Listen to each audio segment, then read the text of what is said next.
Haggling for the best price of your new car in the market? Well, now you don't need to worry. EcoDrive.com is the only platform which provides you with the best price guarantee and also with the fastest delivery of a new car in your city. They provide you with the best price guarantee in the market along with a rupees 10,000 additional discount if you match their pricing. Visit EcoDrive.com today if you're planning to purchase any new car.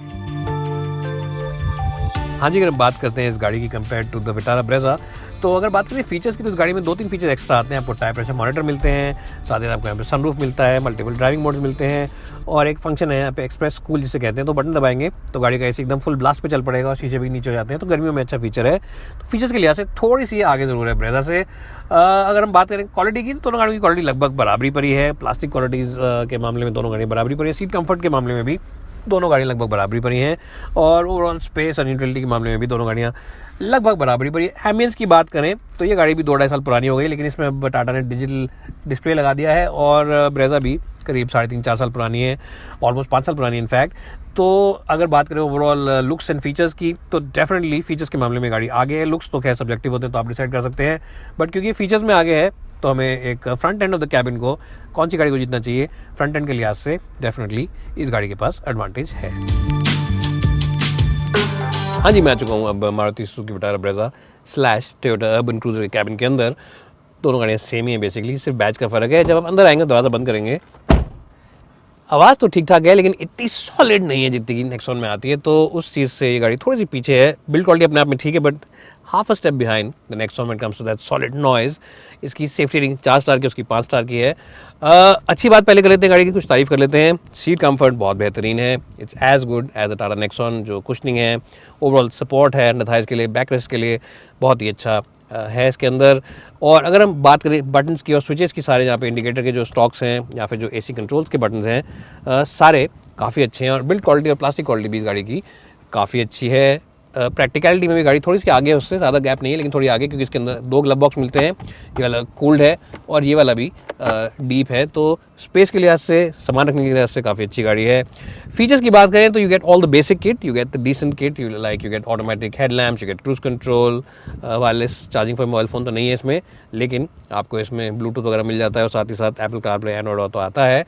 तो उस लिहाज से it's got all the basics covered, but the big but is that some very key features which are now wanted by the public, like sunroof is missing on this car, wireless charging ऐसे मतलब missing है। और जो उसका stereo है, जो sound quality है वो भी बड़ी एवरेज सी है, मज़ेदार नहीं है कंपेयर टू नेक्सॉन। नेक्सॉन का जो स्टेरियो है वो बहुत ही बढ़िया है, one of the best stereos on any compact SUV है। साथ ही साथ जो इसका टच स्क्रीन है ये चलाने में भी इतना बढ़िया नहीं है। और जो डायल्स वगैरह का डिस्प्ले है इसके अंदर भी आपको टायर प्रेशर मॉनिटर वगैरह नहीं मिलते हैं और लुक एंड फील भी गाड़ी का थोड़ा सा पुराना होने लग गया है। So who wins the battle of the front seat? Well, it's quite clear that in terms of the overall comfort, the build quality as well as the features, the Nexon clearly has the advantage, and I give that car a score of 9 out of 10. This one gets only 8.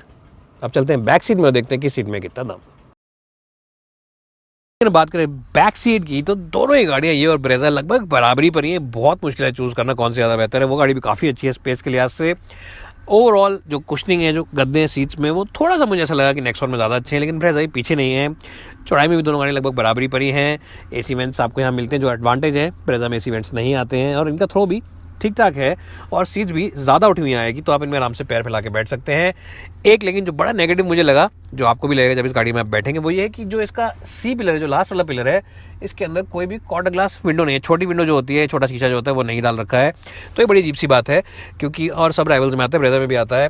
तो जो लोग prefer करते हैं long distance journey, जो हो सकता है कभी अपने आप को यहाँ पे बैठ के दबा दबाए घुटा घुटा महसूस करें लंबे सफर पे, तो उनके लिए ये एक नेगेटिव बात है। But other than that I reckon that both this cars are very close to each other. कौन सी गाड़ी को जीतना चाहिए आप मुझे नीचे लिख के बता सकते हैं। मैं दोनों गाड़ियों को दूंगा बराबर स्कोर और दोनों को मैं दूंगा एक अच्छा स्कोर 9 का 10 में से।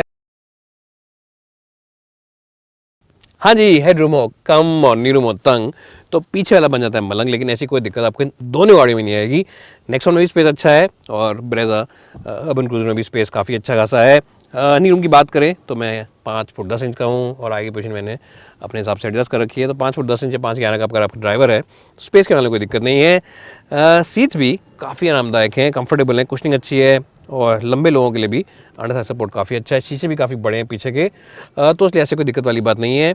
अगर हम बात करें आउटराइड कंपैरिजन की, तो who is the battle of the back seat? Well, it's really a tie between both these cars, क्योंकि सीट कंफर्ट स्पेस के मामले में दोनों लगभग बराबरी पे हैं। लेकिन एक छोटा सा एडवांटेज है इस गाड़ी के पास, और वो एडवांटेज ये है कि यहाँ पे आपको एक क्वार्टर ग्लास विंडो मिलती है, जिससे कि पीछे का कैबिन एकदम एरी एरी लगता है और लाइट अंदर आती है, दबा दबा घुटा घुटा सा नहीं लगता। उस गाड़ी का पीछे शीशा नहीं है, यहाँ पे पूरा सी पिलर काला कर रखा है टाटा ने, पीछे से ब्लैक एंड आउट कर रखा है।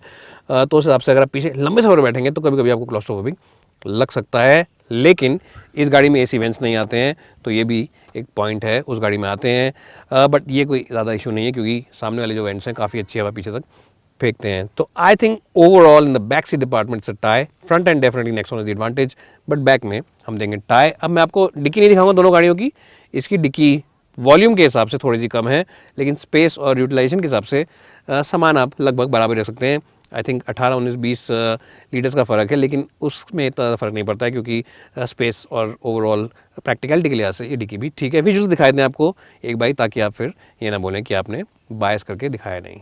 उसके बाद चलेंगे ड्राइविंग बिट्स पे और बताएंगे आपको चलाने में दोनों गाड़ियाँ कैसी हैं।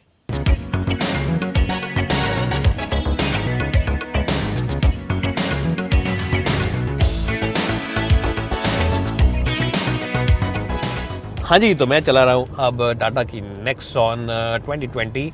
ये अपग्रेड वर्जन है गाड़ी का, और मेरे पास आपके लिए अच्छी खबर है कि ये जो गाड़ी है ये उन लोगों के लिए सबसे बेस्ट गाड़ी है इस सेगमेंट में, जो एक चाहते हैं कंफर्टेबल गाड़ी लंबे सफ़र के लिए। अगर आप हाईवे पर ज़्यादातर निकलते हैं, शहर में भी आप ज़्यादातर रहते हैं और गाड़ी में बैठे रहते हैं, और आपको चाहिए एक आरामदायक गाड़ी, एक कंफर्टेबल गाड़ी, ऐसी गाड़ी जो कि सारे गड्ढों को, सारे रंबल स्ट्रिप्स को, सारे एक्सपेंशन जॉइंट्स को अपने अंदर अब्जॉर्ब कर ले, तो इस गाड़ी की सस्पेंशन सबसे बेस्ट है, नंबर 1 है इस सेगमेंट में।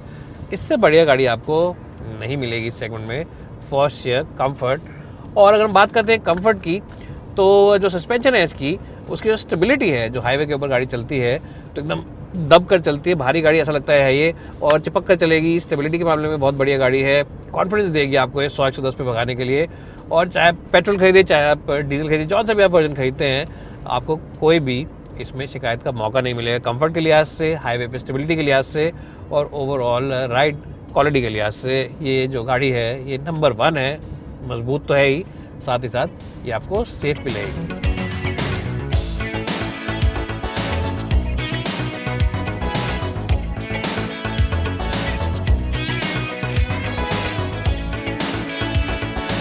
एक और चीज़ इस गाड़ी को काफ़ी अच्छा बनाती है वो है इसका सीट कंफर्ट। लंबे सफ़र पर जब जाएंगे तो सीट्स में बैठ के आपको थकान नहीं होगी, आपको ऐसा नहीं लगेगा कि अरे बाप रे मैं तो थक गया, काश मैं किसी और गाड़ी में चले आता, कोई और गाड़ी ले आता तो अच्छा रहता लंबे सफ़र पर। क्योंकि जो सीट्स हैं उनमें गद्दे अच्छे लगा रखे हैं, कुशनिंग बहुत बेहतरीन है, सपोर्ट लोअर बैक के लिए अच्छा है, सपोर्ट आपके अंडर थाइज के लिए अच्छा है। तो आप अगर बार बार गियर भी चेंज करेंगे और क्लच यूज़ करेंगे तो भी आपको यहाँ पर अपने अंडर थाइज पे दर्द नहीं होगा, तो उस लिहाज से अच्छी गाड़ी है। अगर बात करें परफॉर्मेंस की, तो इसमें आपको मिलता है एक 1.2 लीटर्स का टर्बो चार्ज पेट्रोल इंजन जो बनाता है करीब 120 bhp, और साथ ही साथ आपको मिलता है 1.5 डीजल जो बनाता है करीब 100 bhp। और पावर के लिहाज से डीजल इंजन की जो पावर है वो एट पावर अदर राइवल्स है, और जो पेट्रोल है ये भी लगभग कुछ जो राइवल्स हैं इसके उनके मुकाबले का ही है, खासतौर पर जो कि टर्बो वर्जन आता है वेन्यू और सोनेट का, वो भी 120 ही बनाता है और ये भी 120 बनाता है। ब्रेजा से थोड़ी ज़्यादा पावरफुल गाड़ी है ये, और जो इको स्पोर्ट है उसके भी लगभग बराबरी बड़ी है पेट्रोल के लिहाज से। लेकिन जो बात आपको इसकी इतनी अच्छी नहीं लगेगी वो ये है कि इस इंजन को आपको रेव करना पड़ता है, जो इसका टर्बो चार्ज पेट्रोल इंजन है उसको रेव ज़्यादा करना पड़ता है उससे मैक्सिमम परफॉर्मेंस निकालने के लिए। तो उस लिहाज से जो इसके बाकी राइवल जो ज़्यादा रेव के बगैर ही परफॉर्मेंस दे देते हैं, तो आपको बार बार गैस को चेंज करना पड़ेगा। अगर आप हाईवे पर रखते हैं गाड़ी को पेट्रोल वाली, तो आपको गैस बार बार चेंज करने पड़ेंगे। और जो गेयर बॉक्स है ये थोड़ा हैवी यूनिट है, इतना हल्का यूनिट नहीं है कंपेयर टू इट्स ट्रैवल। तो अगर आपको बार बार गेयर चेंज करने पड़ेंगे तो कभी कभी हो सकता है आप इरिटेट भी हो जाए, या फिर हो सकता है कि आपको थकान भी लगे, क्योंकि गेयर बॉक्स भी थोड़ा सा इसका ज़्यादा भारी है बाकी राइवल से, और जो इसका क्लच है पेट्रोल में वो भी हल्का सा ज़्यादा भारी है अपने बाकी राइवल से। तो उस लिहाज से ये गाड़ी आपको देखनी पड़ेगी। जो गाड़ी का स्टीयरिंग व्हील है ये भी थोड़ा सा भारी है कंपेयर टू अदर राइवल्स, तो वो भी आपको देखना पड़ेगा। हाँ, एक्यूरेसी के लिहाज से तो ये ठीक है, ऐसी कोई दिक्कत नहीं है एक्यूरेसी के मामले में, लेकिन भारी होने का मतलब ये है कि अगर आप इसे हाईवे पर लेके निकलते हैं, शहर में भी ज़्यादा चलाते हैं, तो आपको थोड़ी सी थकान ज़्यादा लग सकती है। But it's quite decent in terms of feedback, in terms of overall communication, तो उस लिहाज से कोई दिक्कत वाली बात नहीं है। ये जो गाड़ी है इसके अंदर मैं हमेशा रेकमेंड करता हूँ कि आप डीजल इंजन खरीदेंगे। जो डीजल इंजन है वो रिफाइनमेंट भी अच्छा है, वो रिस्पॉन्सिवनेस भी अच्छा है, और वो फ्यूल एफिशिएंसी भी अच्छा है। और डेफिनेटली अगर आप नेक्सॉन लेने का प्लान बना रहे हैं, आपका इरादा है नेक्सॉन लेने का, तो मैं यही रेकमेंड करूँगा कि आप डीजल इंजन, जो डीजल इंजन है उस पर एक और बात ये है कि ये जब उसे भगाते हैं तब भी गाड़ी का कैबिन काफ़ी शांत रहता है। इनफैक्ट अगर हम गाड़ी के कैबिन की बात करें तो आइसोलेशन के लिहाज से even the petrol is quite good. सारी की सारी जो आवाज़ें वो भारी रहती हैं, ऐसा लगता है कि आप एक अपने ही सेंचुरी के अंदर कुकून्ड हैं, एकदम अलग हैं आप दुनिया से। क्योंकि बाकी जो भी गाड़ी आपके आजू बाजू से निकलेंगी उनके हॉर्न, शोर शराबा कब आएगा इस गाड़ी के अंदर बाकी गाड़ी के मुकाबले जो सेगमेंट किए हैं, तो उस लिहाज से भी काफ़ी अच्छी है टाटा की नेक्सॉन। ओवरऑल ड्राइविंग डिपार्टमेंट में दूंगा इसको एक अच्छा स्कोर 88 का, 100 में से क्वाइट डिसेंट का, and definitely as par with rivals. चाहे आप कोई सी भी गाड़ी चूज़ कर ले इस सेगमेंट में, ड्राइविंग मोड्स जैसे कि सिटी मोड, इको मोड, या फिर 3 मोड आते हैं, इकोनॉमी, स्पोर्ट और सिटी मोड इस गाड़ी में आते हैं। और बेसिकली ड्राइव मोड से थोड़ा सा इंजन पे फ़र्क पड़ता है। अगर आप स्पोर्ट मोड में डालते हैं गाड़ी को तो गाड़ी थोड़ी सी एग्रेसिव हो जाती है, लगता है कि पावर ज़्यादा बन रही है और परफॉर्मेंस भी थोड़ी सी इंप्रूव हो जाती है। तो ये चीज़ एक ऐसी है जिसमें इस गाड़ी को एक थोड़ा सा एडवांटेज है जो कि बाकी गाड़ियों में इस सेगमेंट में नहीं आता सब में। हाँ जी, तो मैं चला रहा हूँ अब टोयोटा की urban cruiser slash Maruti Suzuki Vitara Brezza. और अगर इस गाड़ी का आप मुकाबला करते हैं टाटा नेक्सॉन से, so the first thing that you have to say is that the engine refinement of this car is very good. The 1.5 K series petrol engine is the best petrol engine on sale on any compact SUV. ना सिर्फ ये refinement में अच्छा है बल्कि ये बहुत सारी चीज़ों में अच्छा है। फ्यूल एफिशिएंसी इस गाड़ी की काफ़ी अच्छी है। इस पर्टिकुलर गाड़ी को हम चला रहे हैं पिछले हफ्ते 10 दिन से, और एवरेज हमें 13-14 की दे रही है शहर में, which is quite good with the AC on. और मैंने लॉन्ग टर्म में टाटा ब्रेजा भी रखी है और उसमें भी 13-14 की एवरेज मुझे मिली है। So in terms of the fuel economy you can definitely be sure that Brezza slash Urban Cruiser will give you fuel economy and good fuel economy at that. अगर हम बात करते हैं एक और स्ट्रॉन्ग पॉइंट के इस इंजन की, तो वो है इसका रिस्पॉन्सिव नेचर।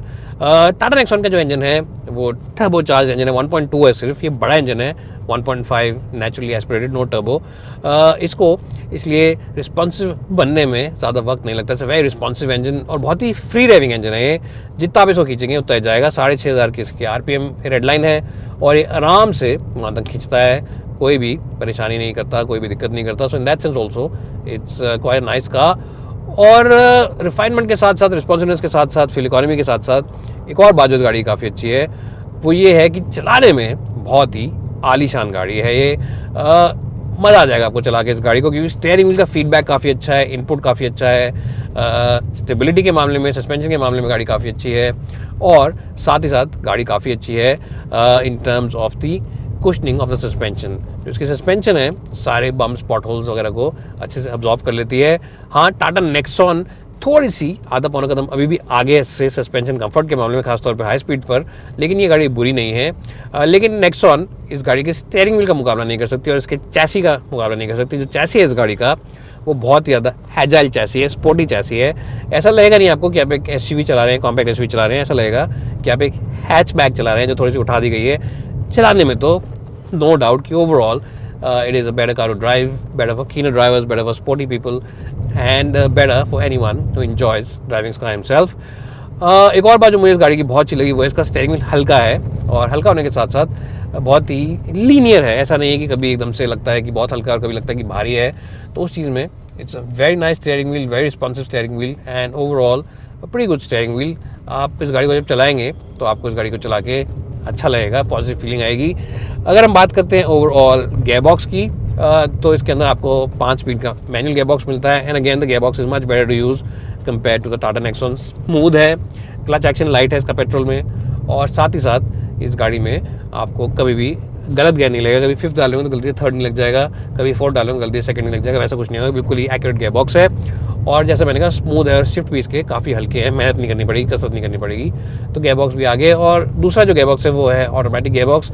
ऑटोमेटिक गेयरबॉक्स जो है उसमें सिर्फ एक ही दिक्कत है कि 4 स्पीड का यूनिट है वो, तो शहर में तो it's not an issue at all, but on the highway कभी कभी आपको ऐसा लगेगा कि 5 वगैरह तो अच्छा रहता, क्योंकि 80-90 की स्पीड के बाद इंजन का जो फ्लेक्सिबिलिटी है वो इतनी ज़्यादा बढ़िया नहीं रहती है 4 स्पीड के गेयरबॉक्स के साथ। But the good point is that is a torque converter gearbox on AMT, तो झटके नहीं मारेगा ऐसे जैसे AMT मारते हैं। जो उस गाड़ी में आता है वो AMT मिलता है तो झटके ज़्यादा मारता है।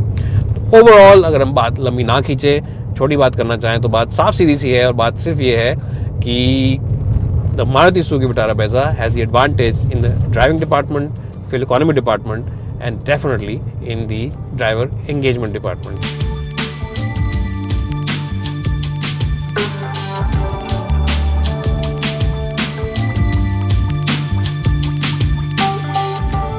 हाँ जी, अगर हम बात करते हैं इस कंपैरिजन की समरी की, तो समरी ये है कि जो नेक्सॉन है उसके पास 5 स्टार सेफ्टी रेटिंग है, कुछ एक्स्ट्रा फीचर्स हैं, बिल्ड क्वालिटी ज़्यादा मजबूत है, और साथ ही साथ राइड कंफर्ट भी थोड़ा सा बेहतरीन है इस गाड़ी से। लेकिन ये गाड़ी भी 4 स्टार सेफ्टी रेटिंग के साथ आती है।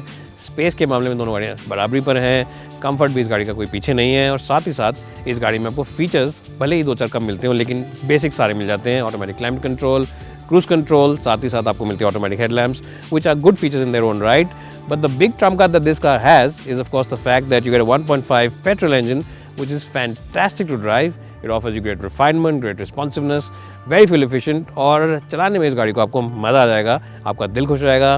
टोयोटा होने का मतलब ये है कि वारंटी पैकेजेस भी काफ़ी स्ट्रॉन्ग हैं, और अगर आप इसका थोड़ा सस्ता वर्जन लेते हैं जो कि है मारुति विटारा ब्रेजा, वो भी गाड़ी सेम ही है, वारंटी हल्की फुल्की कम होगी इससे, लेकिन वो भी गाड़ी काफ़ी अच्छी है। So if you are someone who wants to buy a petrol only compact SUV, then I would recommend that you choose this car over the Tata Nexon. Nexon isn't a bad car, it definitely deserves its respect and all the accolades it's getting, but this one has the slight advantage when it comes to pure driving pleasure as well as refinement. और जैसा मैंने कहा कि आप थोड़े से इस गाड़ी में खुश ज़्यादा रहेंगे, क्योंकि उस गाड़ी में जो रफ एजेस हैं वो पॉलिश नहीं किए ठीक से, बट ये गाड़ी एकदम हीरा है। Bye for now and thanks for watching.